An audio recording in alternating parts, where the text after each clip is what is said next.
Throughout the ages, architects and engineers have designed and built the great structures that have made our world and withstood the test of time. Hi, I'm Ed Asner. Welcome to Architects and Engineers.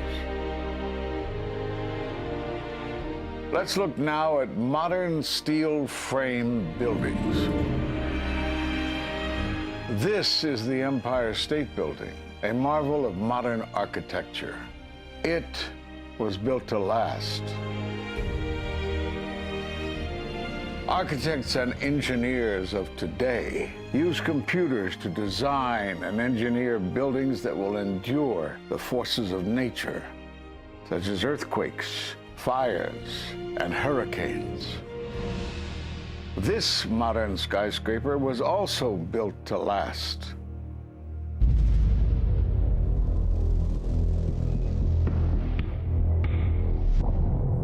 We've seen buildings completely destroyed like this before, but only when done intentionally.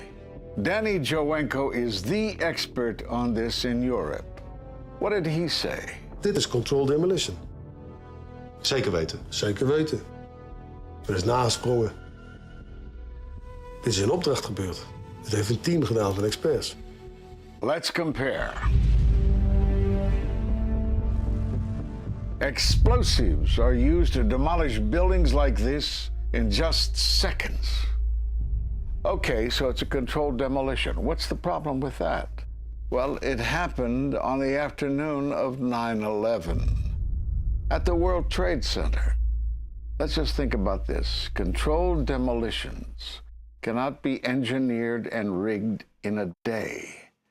It takes months. And therefore, this event must have been planned in advance. You hear that? Keep your eye on that building. It'll be coming down. The building is about to blow up. Moving back. We are walking back. There's a building about to blow up. Did they actually use the word brought down, and who was it that was telling you this? The fire department, and they did use the word, we're going to have to bring it down. And these people heard explosions. We heard this sound that sounded like a clap of thunder. It looked like there was a shock wave ripping through the building, and the windows all busted out. About a second later, the bottom floor caves out. The building followed after that. He takes his hand off, and you hear 3, 2, 1, and it was boom, boom, boom, boom, boom. And these reporters recognized it as a controlled demolition. And I turned in time to see what looked like a skyscraper implosion. It looked like it had been done by a demolition crew. The whole thing just collapsing down on itself. For the third time today, it's reminiscent of those pictures we've all seen too much on television before, when a building was deliberately destroyed by well-placed dynamite to knock it down. It was almost as if it were a planned implosion.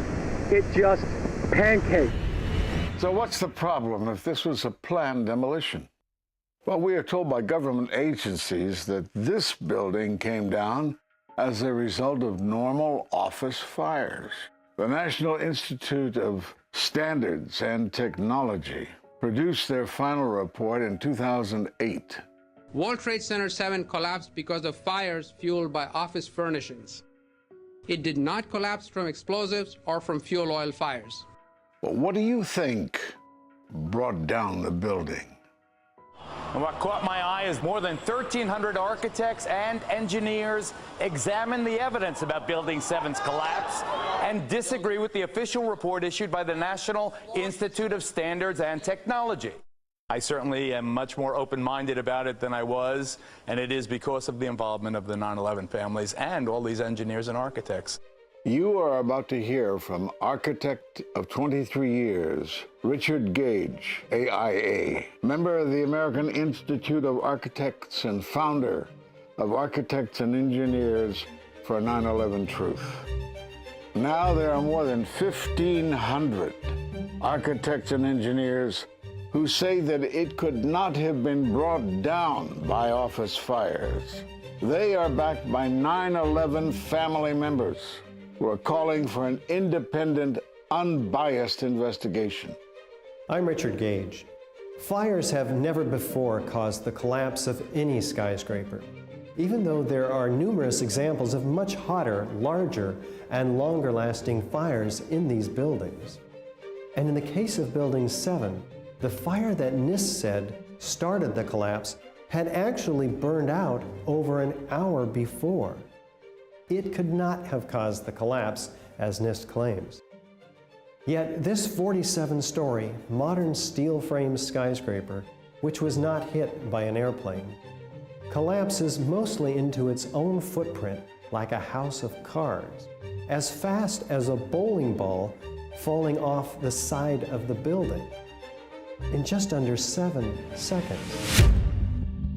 Listen to the experts. Building number 7 descended in free fall for the first 100 feet, which means that there was absolutely no resistance to the descent whatsoever. NIST has admitted it went into free fall for 8 stories. And going from motionless to free fall instantly, that's a bothersome part of the puzzle because NIST never explained it. We've got a building that came down in its own footprint, so all of the columns really needed to be severed at the same time in order for that structure to fall the way that we saw. The symmetry is the smoking gun. The whole building completely comes down in one continuous motion. There couldn't have been any structural resistance. According to NIST, the failure occurred at column 79 on level 12. They're talking about a single columnar collapse or failure that resulted in a total collapse of the building. It is possible that you could have a local failure as a result of a connection failing. But the likelihood of that failure dragging the entire building in such a fashion that all the columns would fail at the same time is an impossibility. Impossibility? Yes. What I saw, it was a classic implosion. The center of the core, the penthouse area, starts to move first, and then the building follows along with it.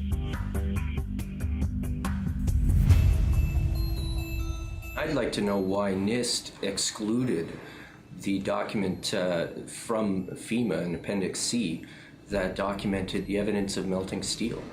Why is this forensic evidence not being included in the report? In an office fire, you cannot generate enough heat to melt steel. And yet we have evidence of molten iron. R.J. Lee Company, USGS, and Dr. Stephen Jones's work, all 3 separately found these microspheres. In the dust, we found what we characterize as unreacted thermitic material in the shape of some very tiny red-gray chips, which have different properties, and in the reaction they produce molten iron, which is the prime indication of a thermitic reaction. And such a reaction can be used to destroy steel structures.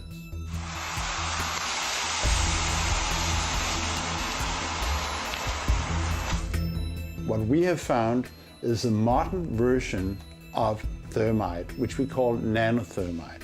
There were these iron microspheres present in all of the dust samples that needed to have been formed in extremely high temperatures.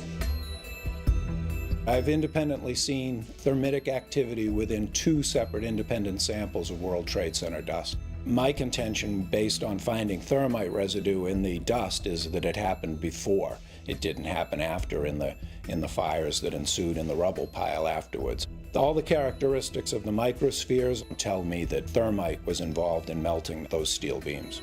So thermite, if it was present at the World Trade Center and created this molten metal that so many witnesses and photographic evidence shows, would also explain the fact that the fires could not be put out at Ground Zero. The only thing that is consistent with all of the evidence that we have that could cause such a thing is the use of thermite to cut through the steel. You'd get down below and you'd see molten steel running down the channel rails. Like you're in a foundry. Yeah. Like lava. Like it was lava. From a volcano. Well, the manual gets into thermite, and if it says if you have melted steel or concrete, which we had on 9/11. We should test for it. It's this fused element of steel, molten steel and concrete and all of these things all fused by the heat into one single element. We're asking for an investigation that follows national standards. There's no excuse to not test for this. If terrorists used explosives in '93, why didn't we test for them? If all these witnesses heard explosions, why aren't we testing for them? NIST concedes that they found no evidence for explosives. So then we asked them, well, did you look? And they said, no, we did not look for explosives or residues of explosives. So the preconceived notion of NIST is that there's no evidence for explosives, and so there's no point in looking. That is the most unscientific thing that you can possibly think of, not to look because you don't expect to find evidence, and in fact the evidence is overwhelming. They state these conclusions for which there's virtually no evidence, and then they ignore conclusions that can be drawn from the evidence. The Freedom of Information Act request to NIST was denied with the claim that releasing this data might jeopardize public safety. How could it possibly jeopardize public safety? The destruction of evidence was a criminal act in itself. It was already being carted away and destroyed when the FEMA investigators got there about a month after September 11th. You can't do science when you are deprived of the evidence and when your hypothesis is the least valid instead of the most likely. When the most likely hypothesis in the case of Building 7 wasn't even mentioned. This is not science. The scientific forensic evidence, ignored by NIST, but carefully reviewed by teams of technical professionals, corroborates the hypothesis of explosive-controlled demolition. We've traveled to 21 foreign countries and 32 American cities, bringing this evidence to the attention of the public. And we're backed by 9/11 family members and other concerned citizens who are calling for an independent, unbiased investigation. I'm a family member trying to find out the answers to the murder of 3,000 plus people. The bottom line is that it needs to be investigated properly. Please look at architects and engineers. People all around the world, scientists all around the world are questioning this. And there's some deep, deep explaining to do. It took some kind of consciousness raising on my part before I was willing to look at the possibilities. And really, you need to go where the evidence leads. As an engineer, and I have 3 degrees in engineering, I signed that petition for architects and engineers for 9/11 Truth some time ago because the American people absolutely need the truth of 9/11. Look at the evidence. In fact, I'll say this very categorically. Any reasonable person who looks at the evidence that's been brought forward has got to come away with the feeling that something has to be done, a real investigation has to be put forward. We will never heal. This country will never, ever, ever forget that day. We have to demand a new investigation. I want justice here. The country owns this. We were all victims. You all should want answers. It's not just ours, not just mine. We all lost something that day. It's distressing for everyone to come to terms with this evidence. But we must pursue the truth wherever it leads. Look at the evidence and decide for yourself.